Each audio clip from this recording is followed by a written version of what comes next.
अगर आप 18 सेंचुरी से 2030 में 2030 से 8 लाख साल बाद और उसके बाद कई करोड़ों साल बाद के टाइम लाइन को देखना चाहते हो तो ये मूवी आपके लिए। यहाँ पर आप देखोगे कि फ्यूचर में हमारी दुनिया कैसी है। तो चलिए शुरू करते हैं। मूवी की शुरुआत में हमारा हीरो अलेक्जेंडर पूरे बोर्ड को फॉर्मूला से भर रहा होता है। अलेक्जेंडर कोलंबिया यूनिवर्सिटी में applied mechanics and engineering department का एसोसिएट प्रोफेसर है। वो रिसर्च एंड साइंस में काफी इंटरेस्टेड होता है, लेकिन उसके इस इंटरेस्ट को उस कॉलेज का डीन कभी नहीं समझ पाता और उसे कोई नई रिसर्च करने के लिए भी अलाउ नहीं करता। अलेक्जेंडर सभी लोगों की तरह न रहकर सबसे अलग सोच रखने वाला इंसान बनना चाहता है और इसलिए जब ठंड होती है तो सभी लोग एक ही टाइप की हैट पहनते हैं, तो वो उस हैट को नहीं पहनता ताकि वो सबसे अलग दिखे। और अब उसके कॉलेज का समय भी खत्म हो जाता है, लेकिन उसको कोई अंदाजा भी नहीं होता और वहीं रुका रहता है। तब उसका फ्रेंड डेविड उसके पास आकर कहता है कि तुम्हें तो अपने लवर से मिलना था ना आज, तो अब तो कॉलेज का टाइम खत्म हो गया है, तुम यहाँ क्या कर रहे हो? तुम्हें अपने लवर से नहीं मिलना क्या? फिर वो भाग भाग कर अपने घर में पहुंचता है और तब उसके घर की हाउसकीपर मिसेस वॉचेट उसे एडवाइस देती है, तुम्हारे इस कोट में तो कई चॉक्स के पीस गिरे हैं, कम से कम इसको तो चेंज करके जाओ। अब इसके घर पे भी देखिए कि इसने काफी सारे प्रोजेक्ट्स किए हुए हैं। हम आज जो इलेक्ट्रिक ब्रश यूज करते हैं, ये भाई साहब ने 18 सेंचुरी में उसको यूज कर लिया है। फिर वो एक नए कोट को पहनकर मिसेस वॉचेट और डेविड को बाय कहकर चला जाता है। फिर वो एक बॉक्स को भी अपने साथ लेकर जाता है। असल में वो अपने लवर को उससे शादी करने के लिए आज प्रपोज करने वाला है, इसलिए वो एंगेजमेंट रिंग को अपने साथ लेकर जाता है। और जाते समय रास्ते में वो स्टीम से चलने वाली एक गाड़ी को देखकर बिल्कुल ही चौंक जाता है और उसको देखते हुए वही 5 मिनट तक खड़े रहता है। अब क्योंकि उसे साइंस में इंटरेस्ट है और क्योंकि उसने अब तक सिर्फ घोड़े गाड़ी को देखा होता है, इसलिए वो उस स्टीम इंजन को देखकर रुक जाता है और बड़ा ही ध्यान दे रहा होता है। और न जाने किसी वजह से वो अपने लवर के लिए फूल खरीदना भूल जाता है और वो भागकर उसकी लवर इमा से मिलने जाता है। वहाँ इमा मजे से आइस स्केटिंग कर रही होती है और अलेक्जेंडर उससे अकेले में बातें करने के लिए उसको बुलाता है और उसके साथ चलते समय उससे बातें करके किसी तरह उसको प्रपोज भी कर देता है और वो भी उस प्रपोजल से बहुत खुश होकर उससे शादी करने के लिए तुरंत राजी हो जाती है। फिर वो एक ब्लू कलर मून स्टोन लगाई हुई रिंग को निकालता है और उसके फिंगर में पहनाता है। इससे मैं बहुत ही ज्यादा खुश होती है। उसी समय झाड़ियों के पीछे से एक आदमी आता है और उसके पास गन भी होती है। असल में वो एक चोर है जो लवर्स को पकड़कर उनसे चीजें चोरी करता है और उससे डरकर अलेक्जेंडर अपना पर्स, लेदर ग्लव्स जैसी चीजों को उसको दे देता है। लेकिन उस चोर के लिए ये सब चीजें काफी नहीं होती और वो अब उस एंगेजमेंट रिंग की मांग कर रहा होता है और इमा उसको देने से साफ इनकार करती है, लेकिन वो चोर उससे जबरदस्ती निकालने की कोशिश करता है और तब अलेक्जेंडर बीच में आकर उसको रोकने की कोशिश करता है और तीनों के बीच थोड़ी लड़ाई हो जाती है। और फिर इस लड़ाई में एक्सीडेंटली उस चोर की बंदूक चलती है और उसकी बुलेट सीधे इमा पर लग जाती है और ये देखकर वो चोर वहाँ से भाग जाता है। और फिर बहुत खून निकलने के बाद इमा उसकी रिंग पहनकर अलेक्जेंडर की गोद में मर जाती है। अब इस इंसिडेंट के 4 साल बाद की साइंस को दिखाते हैं। अलेक्जेंडर इमा की यादों को मिटा नहीं पाता और वो देवदास की तरह घूमता फिरता है। अब 4 साल से वो घर से बाहर ही नहीं निकला होता है और उसके फ्रेंड डेविड से भी नहीं मिलता। वो घर में ही बैठकर कोई कैलकुलेशन कर रहा होता है और तो और उसे एक बोर्ड कम पड़ने पर वो चेस बोर्ड लगाकर सीढ़ी में चढ़कर कैलकुलेशन लिखता है। और फिर इसके इस पागलपन से तंग आकर डेविड खुद ही मिलने उसको वहाँ आता है। अब डेविड कहता है इमा एक एक्सीडेंट से मर गई थी और तुम बेकार में खुद को ब्लेम कर रहे हो। उसकी मौत की वजह तुम नहीं बल्कि वो चोर है और ऐसे कन्विंस करने की उसको कोशिश करता है। लेकिन इस बात को अलेक्जेंडर भूल नहीं पाता और बीते हुए कल को भुलाने के लिए वो काफी कुछ ट्राई कर रहा होता है। फिर वो डेविड से कहता है कि तुम मुझे सिर्फ 1 हफ्ते का वक्त दो, मैं फिर खुद तुमसे मिलने आऊंगा और इस तरह झूठ कहकर वो उसको भेज देता है। असल में वो 4 साल से घर में बैठकर एक टाइम मशीन को इन्वेंट करने की कोशिश करने में लगा है, यानी वो एक टाइम मशीन बनाकर पास्ट में जाना चाहता है और उस इंसिडेंट को बदलना चाहता है। फिर फाइनली वो एक टाइम मशीन को बना ही देता है और इसी खुशी में वो अच्छे से तैयार भी हो जाता है। फिर उस टाइम मशीन पर इमा की फोटो वाली लॉकेट को लगाकर उसे स्टार्ट करता है। और अब अगले सीन में दिखाते हैं कि 4 साल पहले वो इंसिडेंट जहाँ हुआ था उसी जगह पर वो खड़ा होता है। वो इमा को यहाँ वहाँ ढूंढता है और इमा खुद ही उसके पास आ जाती है और वो पूछती है क्या बात है, आज तो तुम जल्दी कैसे आ गए? और अलेक्जेंडर उसे जिंदा देखने की खुशी में उसको देखते रह जाता है। क्या तुम मेरे लिए फूल लेकर नहीं आए? ऐसा इमा के पूछने पर वो पब्लिक में उसे किस करने लगता है और उसको हग भी करता है। फिर वो कहता है कि मुझे तुमसे कुछ जरूरी बातें करनी है और एक घोड़ा गाड़ी में बैठकर एक क्राउडेड प्लेस में जाकर रुकता है क्योंकि वो पिछली बार की तरह अकेले में रहकर उस इंसिडेंट को नहीं दोहराना चाहता। सिटी स्ट्रीट में उतरते ही स्ट्रीम गाड़ी उन्हें क्रॉस करती है और इस टाइम अलेक्जेंडर उस गाड़ी को देखकर सरप्राइज नहीं होता क्योंकि वो पहले भी देख चुका है।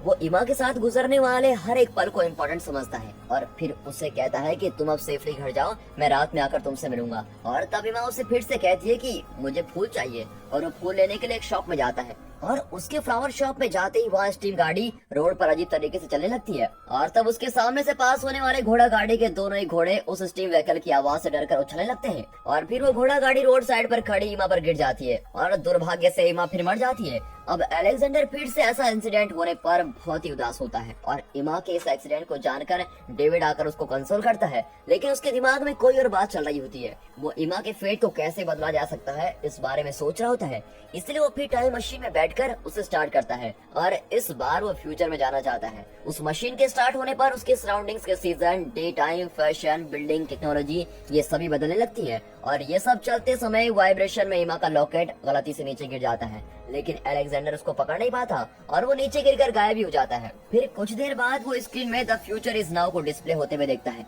और अब वो फ्यूचर में आ चुका है ये समझते हुए वो मशीन को स्टॉप करता है और अब वो मई 2030 में पहुंच चुका है और इस टाइमलाइन में सभी लोग वेकेशन के लिए पेरिस और स्विट्जरलैंड में नहीं बल्कि सीधे चांद पर जाकर अपना वेकेशन एंजॉय करते हैं। वहाँ सभी लोग मॉडर्न तरीके से ड्रेस करके चल रहे होते हैं और अलेक्जेंडर अपने पुराने सूट में होता है। तब एक लड़की उसकी टाइम मशीन को देखकर उससे मजाक में पूछती है वो कौन सी मशीन है, क्या वो कॉफी वेंडिंग मशीन है। फिर वो आगे चलकर एक पब्लिक लाइब्रेरी में जाता है और उस लाइब्रेरी में कई स्कूल्स के बच्चे भी नजर आते हैं। उन बच्चों के हाथ में कोई नोटबुक और पेन नहीं होता बल्कि उनके पास एक ट्रांसपेरेंट गैजेट होता है जो कि माइक्रो स्कैनर है और इस तरह के बड़े साइज के काफी माइक्रो स्कैनर्स पूरे लाइब्रेरी में रखे होते हैं और उनमें से वॉक्स नाम का एक वर्चुअल लाइब्रेरी असिस्टेंट होता है जो पूरी लाइब्रेरी को हैंडल करता है। वो अलेक्जेंडर से बातें करने लगता है। उसमें लाइब्रेरी में होने वाले बुक्स की सारी डिटेल्स होती हैं और उससे कोई सवाल किए जाने पर उन बुक्स में से इन्फॉर्मेशन पढ़कर वॉक्स बता सकता है। और अब अलेक्जेंडर उस आर्टिफिशियल इंटेलिजेंस वाले वॉक्स को देखकर बिल्कुल ही चौंक जाता है और उससे टाइम ट्रेवल के बारे में पूछता है। वो पूछता है कि किस वजह से मैं पास्ट के इंसिडेंट्स को बदल नहीं पाया। तब वॉक्स कहता है कि कोई अपने पास्ट को नहीं बदल सकता और इसीलिए जो हो चुका है उसको कभी भी बदला नहीं जा सकता। फिर वो टाइम मशीन पर लिखी हुई कोई बुक को पढ़ना चाहता है लेकिन वहाँ प्रैक्टिकली कुछ नहीं मिलता और अलेक्जेंडर ने 18th सेंचुरी में टाइम मशीन से रिलेटेड एक बुक लिखी होती है। उसकी लिखी हुई बुक भी उस लाइब्रेरी में होती है और उस बुक में ऑथर का टाइम पीरियड 18th सेंचुरी की डेट से 1903 तक मेंशन किया होता है, यानी 1903 में जब अलेक्जेंडर टाइम मशीन में बैठा था तब से उसको किसी ने नहीं देखा। अब टाइम मशीन पर और किसी ने भी बुक नहीं लिखी होती है और ये पता चलने पर वो समझ लेता है कि 2023 तक टाइम मशीन को सिर्फ उसी ने बनाया है। अब उसके डाउट को क्लियर करने के लिए वो फिर से टाइम मशीन में बैठकर 7 साल आगे चला जाता है, यानी कि अब वो 2037 में आ जाता है और तब देखते हैं कि पूरी न्यूयॉर्क सिटी बर्बाद हो रही है और रास्ते पर भी कोई इंसान नहीं दिखता और किसी को देखते ही पुलिस उनको अरेस्ट करके लेके जाती है। अब असल में हुआ ये होता है कि धरती पर जगह कम पड़ने से लोगों ने चांद पर जाकर घर बना लिए हैं और वहाँ रहना शुरू कर दिया है और कई सारी बिल्डिंग्स बनने से चांद में कोई प्रॉब्लम हो जाती है और चांद 2 भागों में सेपरेट होने लगता है और इसके कारण चांद का वेट चेंज हो जाता है जिसकी वजह से उसका रोटेशनल ऑर्बिट भी चेंज हो जाता है और इससे वो धरती के रोटेशनल ऑर्बिट में आकर क्रैश होने लगता है और इससे धीरे धीरे धरती भी डैमेज हो जाती है। और उस चांद को 2 हिस्सों में सेपरेट होते हुए देखकर अलेक्जेंडर तुरंत अपनी टाइम मशीन में जाकर बैठ जाता है और तब वहाँ अर्थक्वेक होने के कारण टाइम मशीन हिलने लगती है और इससे अलेक्जेंडर के सर पर चोट भी आ जाती है और गलती से उसका हाथ मशीन के गियर को आगे पुश करता है और टाइम मशीन स्टार्ट होकर फ्यूचर में जाती रहती है और वो कई सेंचुरीज पार करके आगे चला गया होता है और तब दिखाते हैं कि इस धरती पे सारे इंसान नष्ट हो गए होते हैं और सभी टेक्नोलॉजी भी गायब हो जाती है और हमारी धरती एक सूखी बंजर भूमि बनी रहती है। फिर बारिश आती है और उससे नदी बनकर बहने लगती और फिर घास फूस आती है। फिर इस धरती के एक बड़े जंगल को बदलते हुए देखते हैं। फिर अलेक्जेंडर भी होश में आता है और उस मशीन को स्टॉप करता है। अब इतने समय मशीन चलने से वो अब साल 8 लाख में आ चुका होता है और उसकी चेस्ट पर चोट लगने से वो बेहोश होकर वहीं मशीन पर गिर जाता है। अब कुछ देर बाद दिखाते हैं कि एक लड़की उसको अपने घर में ले जाकर ट्रीटमेंट दे रही होती है। इतने सालों बाद भी इस धरती पर इंसान रहते हैं। फिर जब वो ठीक होकर आंखें खोलकर देखता है तब वो एक लकड़ी के बनाए घर में होता है, लेकिन वो सभी घर जमीन पर न होकर नदी के साइड में होने वाले चट्टानों पर होते हैं और वो बैम्बू स्टिक्स पर बनाए गए होते हैं और वहाँ के सभी लोग ट्रेवल करने के लिए बोट का इस्तेमाल करते हैं और वहाँ रहने वाले लोग भी वनवासी की तरह लगते हैं और उनकी भाषा भी नहीं होती और उन लोगों में से सिर्फ मारा नाम की एक लड़की ही इंग्लिश बोलना जानती है और ये वही है जिसने अलेक्जेंडर को बचाया होता है। अब बाकी के सभी लोग लेक्स नाम की लैंग्वेज में बातें करते हैं और वे सब अलेक्जेंडर को नहीं जानते, इसलिए वे एक दूसरे से कहते हैं कि इसको नदी में फेंक दे या नहीं। तब अलेक्जेंडर मारा से कहता है कि मैं एक टाइम मशीन के प्रयोग से फ्यूचर में आया हूँ, लेकिन इस बात को बाकी के लोग को बताने से वो बिलीव नहीं करेंगे। ये सोचकर वो झूठ कहती है कि वो एक पागल इंसान है और इसे इसका नाम याद नहीं है और गांव के बारे में भी कुछ पता नहीं है। तब उस गांव का लीडर उसको घूरते हुए देखता है और बाकी के लोग उसको पागल समझकर छोड़ देते हैं और फिर अंधेरा होने लगता है। तब वहाँ के लोग अपने बोट्स को ऊपर उठाकर घरों के पास ही बांध कर रखते हैं और अभी समझ में नहीं आता कि ये बोट को पानी में क्यों नहीं रख रहे हैं। अब अलेक्जेंडर मारा से बातें करता है और वहाँ के लोगों के बारे में जानता है। मारा उन लोगों को इंग्लिश सिखा रही होती है और वो लोग उसको इलॉय कहकर बुलाते हैं। मारा का एक छोटा भाई भी होता है जिसका नाम कैरन है और उसको भी इंग्लिश आती जाती है। अब उस टाइम लाइन में इंग्लिश सबसे पुरानी लैंग्वेज होती है और बाकी के सारे लैंग्वेजेस मिट गई हैं। फिर मारा कहती है कि उसके पेरेंट्स यहाँ पर नहीं है और वो कहीं और चले गए हैं। अब उससे बातें करते समय वो आसमान में देखता है, तब चांद टुकड़ों में टूटकर आसमान में फैला हुआ नजर आता है। फिर वो मारा से पूछता है कि आप लोग अपनी बोट्स को ऊपर उठाकर क्यों रखते हो, क्या यहाँ पर भी चोरी होती है? तब मारा कहती है कि हम तो चोरी शब्द को जानते ही नहीं है, यहाँ चोरी कोई नहीं करता, लेकिन एक सेफ्टी के लिए हम ऐसा करते हैं। अब उस रात अलेक्जेंडर को कोई डरावना सपना आता है और उसी समय मारा के भाई को भी कुछ ऐसा ही सपना आता है और वो उठकर मोरलोक करके चिल्लाने लगता है और तब मारा आकर उसको किसी तरह दिलासा देती है। फिर अलेक्जेंडर देखता है कि हैंगर में लगे हुए अलेक्जेंडर की वॉच वहाँ से गायब है। फिर वो मारा से पूछता है कि मोरलोक का क्या मतलब है, वो ऐसा क्यों चिल्ला रहा था? तब वो बस इतना कहती है कि वो कोई बुरा सपना था, लगता है वो कोई बात छुपा रही है। अब अगले दिन सुबह वो दोनों एक जगह पर जाते हैं। उस जगह पर चांद टूटने के पहले से ही कुछ चीजें होती हैं। अब मारा को उसके पेरेंट्स ने ऐसी जगह पर इंग्लिश सिखाई होती है। तब मारा उससे कहती है कि मैं मानती हूँ तुम्हारी बातें सच हैं, लेकिन तुम टाइम टेबल करके इतने साल आगे क्यों आए हो? तब वो कहता है कि मैं पास्ट को बदलना चाहता था और मैं उसको बदलने गया, लेकिन कुछ भी बदल नहीं पाया। और फिर मैंने सोचा कि फ्यूचर में जिससे भी टाइम मशीन को बनाया होगा उसको पता होगा कि बीते हुए कल को कैसे बदला जा सकता है, ताकि मैं फिर से अपने पास्ट में जाकर उस इंसिडेंट को होने से रोक सकूं। लेकिन मैं वो भी नहीं कर पाया और मुझे लगता है कि फ्यूचर में आने पर टाइम ट्रेवल से जुड़ी डाउट्स को मैं क्लियर कर सकता हूँ, लेकिन मुझे कोई भी सोल्यूशन नहीं मिल रहा है। और अब मारा उसकी बात को समझ लेती है और फिर वो ये भी समझ जाती है कि अलेक्जेंडर ने अपनी लाइफ के किसी खास इंसान को खोया है और वो उसको वापस जिंदा करना चाहता है। तब अलेक्जेंडर उससे एक सवाल करता है कि क्या तुम्हारे इस गांव में कोई बुजुर्ग नहीं रहता? मैंने अब तक यहाँ किसी बुजुर्ग को नहीं देखा है। इस पर वो कहती है कि इस गांव के सभी बुजुर्ग कहीं और चले गए हैं और अभी भी वो किसी बात को छुपा रही होती है। फिर दोनों उसकी टाइम मशीन को देखने जाते हैं और तब मारा उसे कहती है कि तुम प्लीज अपने टाइम लाइन में वापस चले जाओ और मेरे भाई को भी साथ लेकर जाओ। और अलेक्जेंडर उससे पूछता है तुम ऐसा क्यों कर रही हो? और वो पूछ ही रहा होता है कि तभी दूसरी तरफ से लोग इलोई करके पुकार कर चिल्लाने लगते हैं। अब मारा उस आवाज को सुनकर अरे वो लोग फिर से आगे कहकर अपने भाई को देखने के लिए जाती है और अलेक्जेंडर भी उसके पीछे पीछे भागने लगता है। अब भागते समय देखता है कि वहाँ किंग कॉन्ग के साइज का कोई क्रिएचर भाग कर आ रहा है। वो क्रिएचर्स वहाँ के इंसानों को अपने बाण से अटैक करते हैं और उनका शिकार भी करने लगते हैं और सभी लोग उनसे डरकर भाग रहे होते हैं और उनमें से एक बाण मारा पर लग जाता है। मारा एस्केप होने की कोशिश करती है, लेकिन मिट्टी से काफी सारे क्रिएचर्स उठकर बाहर आते हैं और जिन लोगों को बाण से अटैक किया जाता है उन्हें वो स्मेल करके एक रस्सी में बांधकर खींचते हुए जमीन के अंदर लेके जाते हैं। अब असल में इनसे डरकर वो लोग जल्दी अपने घरों में लौट जाते हैं और अपनी बोट को भी ऊपर बांध कर रख लेते हैं। ये क्रिएचर जमीन के अंदर से अटैक करने आते हैं, इसलिए वहाँ के लोग ऊंचे पहाड़ों पर अपने घरों को बांध कर रखते हैं और शायद इन्हीं क्रिएचर्स ने मारा के पेरेंट्स पर अटैक किया होता है। और अब वहाँ कैरन भी उनका शिकार हो जाता है और उसके पैर पर भी बाण लग जाता है और उसे अलेक्जेंडर बचाने जाता है और वो उस क्रिएचर के साथ फाइट करता है। अब वो क्रिएचर इसको फॉलो करता है और वो भागकर एक बैम्बू पर चढ़कर ऊपर जाने की कोशिश करता है, लेकिन वो क्रिएचर उसका पीछा नहीं छोड़ता और वो उसको खींचकर नीचे गिरा देता है। अब अलेक्जेंडर पास जाता है और तब कैरन उसके पास आकर आग दिखाकर भाग जाता है। तब दूर से उस शिकार को खत्म करने के लिए एक सैनिक की गूंज सुनाई देती है और वो सुनते ही सभी क्रिएचर्स फिर से जमीन के अंदर चले जाते हैं और जाते समय वो मारा को भी साथ लेकर जाते हैं और वहाँ के लोग ये सब होते हुए देखते रह जाते हैं। लगता है ये लोग उनसे लड़कर थक गए हैं और उस गांव का लीडर कहता है कि जिन्हें भी वो क्रिएचर्स ले गए हैं उनका अंतिम संस्कार करके हम अपना काम कंटिन्यू करेंगे। अब वो कहता है कि ये सब उनका रूटीन हो गया है और यहाँ ऐसा ही चलता रहता है, लेकिन अलेक्जेंडर ऐसा नहीं होने देता और वो मारा को बचाने के लिए कैरन को साथ लेकर वहाँ से चला जाता है। अब रात में कैरन उसे एक अंडरग्राउंड रास्ते में लेकर जाता है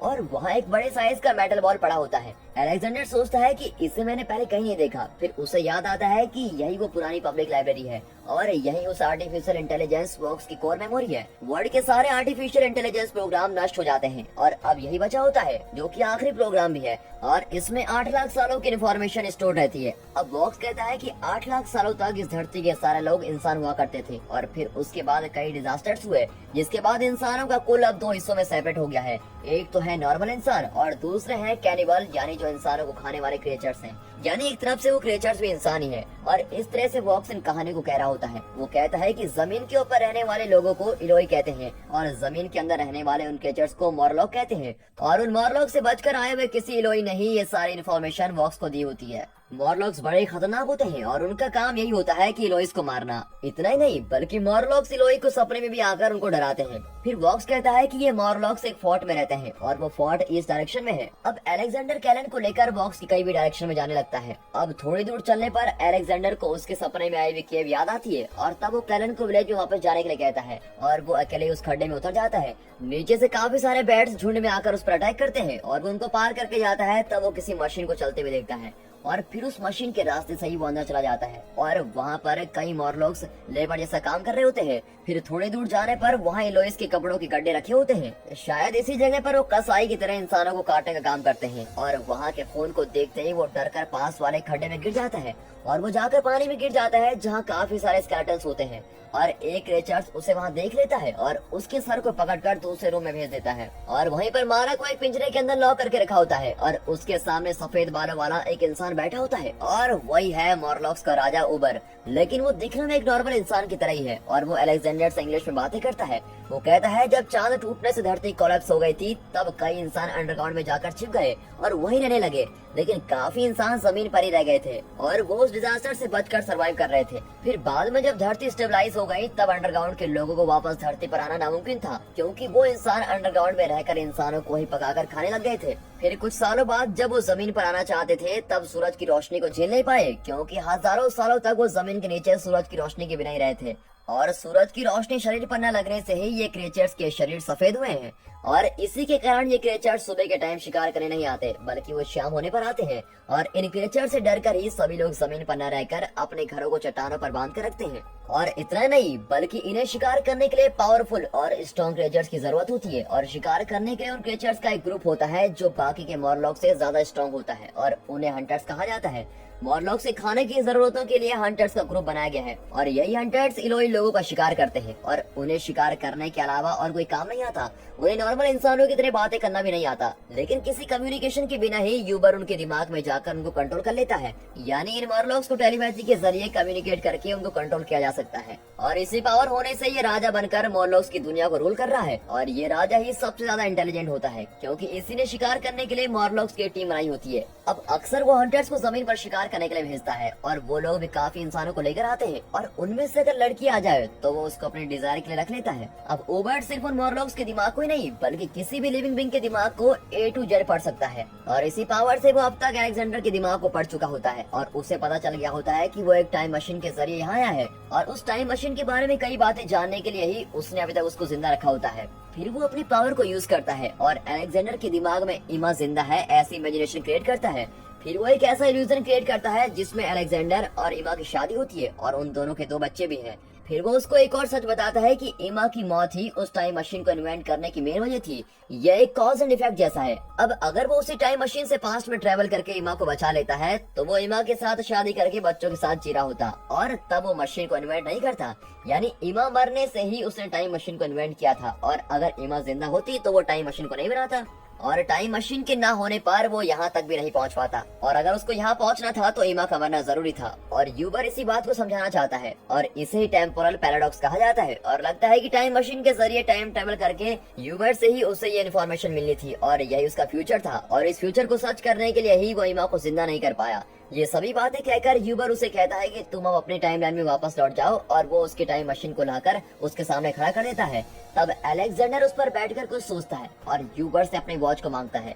यूबर उसे उसकी वॉच देने के लिए उसके पास जाता है और उसको खींचकर अपने टाइम मशीन पर बैठ जाता है। अब मशीन पास्ट में जाना शुरू हो जाती है और दोनों टाइम मशीन पर ही लड़ने लगते हैं और फिर यूबर अपनी नाइफ से उस पर अटैक करने की कोशिश करता है। फिर यूबर उसका गला घोटने लगता है और तब अलेक्जेंडर प्रेशर पंप को यूज करके उसके चेहरे की तरफ घुमा देता है और धुआं चेहरे पर आते ही यूबर लड़खड़ाकर मशीन के उस बबल से बाहर जाता है, लेकिन वो अलेक्जेंडर के गले को दबाकर रखता है और तब अलेक्जेंडर बड़ी मेहनत से गियर को फ्यूचर की तरफ पुश करता है और अब मशीन फ्यूचर में जाने लगती है। अब टाइम मशीन में ना होने से यूबर बूढ़ा होने लगता है और फिर वो मरकर स्केलेटन बनकर राख हो जाता है। फिर उससे बच जाने पर अलेक्जेंडर टाइम मशीन को रोक देता है और इतने समय में अलेक्जेंडर करीबन 7 करोड़ साल आगे आ चुका होता है और वो अपने सराउंडिंग्स में देखता है कि धरती एक नरक जैसी बन गई है और वो जहाँ भी देखता है वहाँ मॉर्लॉक्स के केव के अलावा कुछ नहीं होता। फिर वो समझ लेता है कि ये मॉर्लॉक्स इतने करोड़ों सालों तक भी जीवित है और इंसानों को मारकर खा चुके हैं और अब वो जमीन पर ही रहने लगे हैं। अब वो फिर से मशीन को पास्ट में ले जाकर मारा के टाइमलाइन में जाता है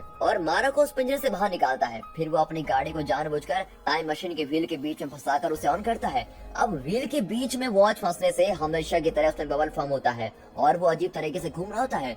फिर वो मारा को उस जगह से तुरंत बाहर लेके जाता है। उसी समय उनके पीछे आने वाले एक हंटर मॉर्लॉक उन पर हमला छोड़ देते हैं और इससे गुस्सा होकर मारा उस मॉर्लॉक को एक बड़े हथौड़े से जोर जोर से मारकर गिरा देती है। अब अलेक्जेंडर के सीन में बाण लगने से उसकी स्मेल से अंदर के सभी मॉर्लॉक उन्हें अटैक करने आते हैं। फिर वो दोनों उनसे बचने के लिए तेजी से भागने लगते हैं और अब फाइनली वो केव के एंड तक पहुंच जाते हैं। वो ऊपर चढ़ने लगते हैं और तब ऊपर उस गांव के लोग वहां वेट कर रहे होते हैं। लगता है कैरन ने उनको सब कुछ बता दिया होता है और यहाँ टाइम मशीन में इसने जो गड़बड़ की होती है उससे मशीन तेजी से घूम रही होती है। असल में उसने टाइम मशीन को एक बॉम्ब जैसा बना दिया होता है और उस जगह पर एक पावरफुल एनर्जी क्रिएट हो रही होती है। एक समय आने पर वहाँ बहुत ही बड़ा ब्लास्ट होता है और उससे रिलीज होने वाली एनर्जी उस पूरे केव में फैल जाती है और वहाँ के सारे मॉर्लॉक्स को नष्ट कर देती है। और उस एनर्जी के खड्डे से ऊपर आने के पहले ही गांव का लीडर उन दोनों को ऊपर खींच लेता है। फिर वो सभी लोग वहाँ से एक साथ दूर भागने लगते हैं और तब वो एनर्जी उस खड्डे से ऊपर तक आकर उस केव को भस्म कर देती है और अंडरग्राउंड के सारे मॉर्लॉक्स अब उस एनर्जी से नष्ट हो चुके होते हैं। और इस ब्लास्ट को होते हुए अलेक्जेंडर और गाँव के लोग दूर खड़े होकर देख रहे होते हैं और सोचते हैं कि फाइनली उन क्रिएचर से उनको छुटकारा मिल गया है। और तब मारा अलेक्जेंडर से कहती है कि तुमने हमें बचाने के लिए अपनी टाइम मशीन को नष्ट कर दिया, अब तुम अपनी टाइम लाइन में कभी भी वापस नहीं जा सकते। और वो उसके लिए सॉरी भी कहती है। तब वो कहता है कि वो एक मशीन ही तो है, कोई बात नहीं। अब अलेक्जेंडर ने सिर्फ मारा कोई नहीं बल्कि उस पूरे गांव को बचाया होता है और उनके पूरे वंश को बचाया होता है और वो मानता है कि वो लोग इस धरती को हरा भरा और सुंदर बना देंगे। अब मारा भी अलेक्जेंडर का हाथ पकड़ लेती है और दोनों एक दूसरे को पसंद करते हैं। फिर दिखाते हैं कि वॉक्स उस गांव के बच्चों को इंग्लिश की कहानी सुना रहा होता है और बच्चे उन्हें मजे से सुन रहे होते हैं। और यहाँ अलेक्जेंडर मारा और कैरन को उसके घर का लोकेशन बता रहा होता है। वो उसकी टाइम मशीन के लोकेशन से उनके घर के सारे रूम्स के लोकेशन को बता रहा होता है और इस तरह अलेक्जेंडर अपने फ्यूचर में सेटल हो जाता है। लेकिन पैरेलल में उसकी ओरिजिनल टाइम लाइन यानी 18th सेंचुरी में मिसेस वॉचिट डेविड से कहकर परेशान होती रहती है कि वो कहाँ गया। तब वो कहता है कि वो कहीं जाकर अपने पसंद की लाइफ जी रहा होगा और इस बात से हमें बहुत ही खुश होना चाहिए। फिर डेविड उसकी लैब को टेक ओवर करके आगे क्या करना है इस बारे में सोचता है और अलेक्जेंडर के इन्वेंट किए हुए आइटम से यूज करके उनसे कुछ प्रोडक्टिव काम करता है। अब डेविड मिसेस वॉचिट को अपने घर में हाउसकीपर बनकर रहने के लिए कहता है और तब वो कहती है कि ठीक है, अलेक्जेंडर के यहाँ वापस लौटने तक मैं तुम्हारे घर में काम करूंगी और वो डेविड के साथ चली जाती है। और आखिर में डेविड उस लैब को संभालते हुए उसके हेड को निकाल कर फेंक देता है। लगता है अब इसे अलेक्जेंडर की एडवाइस समझ आ गई है और वो भी सबसे अलग सोच रखने वाला इंसान बनकर रहना चाहता है। और दोस्तों, इसी के साथ ये मूवी यहाँ पर खत्म होती है।